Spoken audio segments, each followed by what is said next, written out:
Bismillahirrahmanirrahim. Assalamualaikum warahmatullahi wabarakatuh. Good evening, Excellencies, ladies and gentlemen. I'm Ministry of Economy Indonesia. I'm honored to be here today to address the World Economic Forum. Thank you all for being today and the warm welcome from me. The World Economic Forum, of course, was never intended to be a policy-making forum, nor a place for negotiation, but under your able leadership, Professor Sam, has become an inspirational meeting point for world leaders and the business sector, and others to connect and others to share ideas and initiatives. We meet today of the time of continuity, uncertainty for the global economy.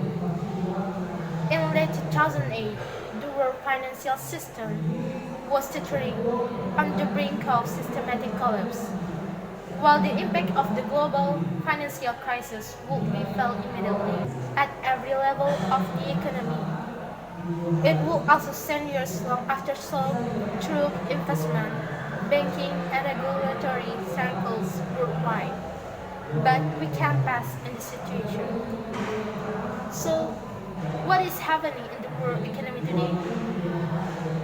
Is that we are having to world infinity war, but I said the global economy is heading into recession. Is that another global recession likely in the near future?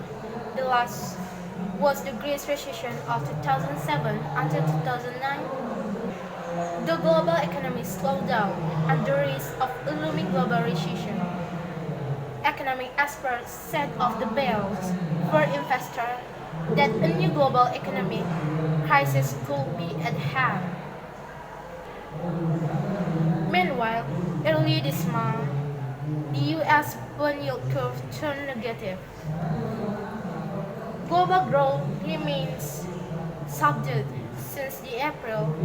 United States further increased tariff on certain Chinese import and China retaliated by raising tariffs on a subset of U.S. import. Additional escalation was averted following the June G20 summit. Global technology supply chains were threatened by the prospect of U.S. sanctions. The global recession, we can see the points are how the escalation U.S.-China tariff war. We can see the U.S. Central Bank, the Federal Reserve, increased interest rates to calm things down. And we can see long recession in Germany, Chinese job crisis, the uncertainty surrounding Britain's future. Brexit-related uncertainty continued and rising the tension of geopolitical rule energy prices. On the other hand, Argentina, Iran, South Africa, Turkey, and Venezuela are currently in recession. They are the point we close to recession global. It is important for us to find solutions for the global economic problems.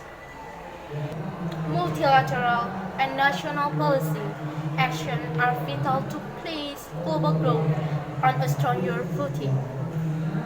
The pressing needs include reducing trade and technology tension and expeditiously resolving uncertainty around trade agreements, including between the United Kingdom and the European Union, and free trade area encompassing Canada, Mexico, and the United States. Specifically, countries should not use tariffs to target bilateral trade balances or as a subtitle for dialogue to pressure others to reform. With subdued final demand and muted inflation, accommodative monetary policy is appropriate in advanced economies and in emerging markets and developing economies where expectations are uncooled.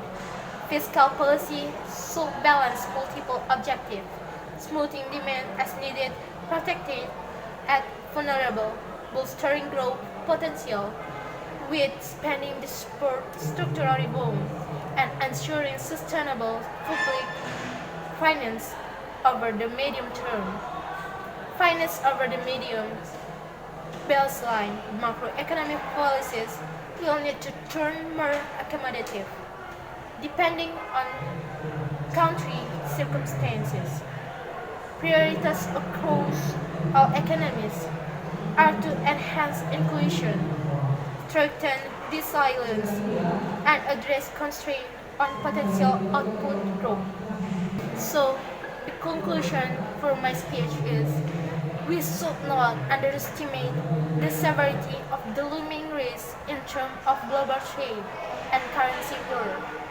So, thank you for this opportunity to me and good evening.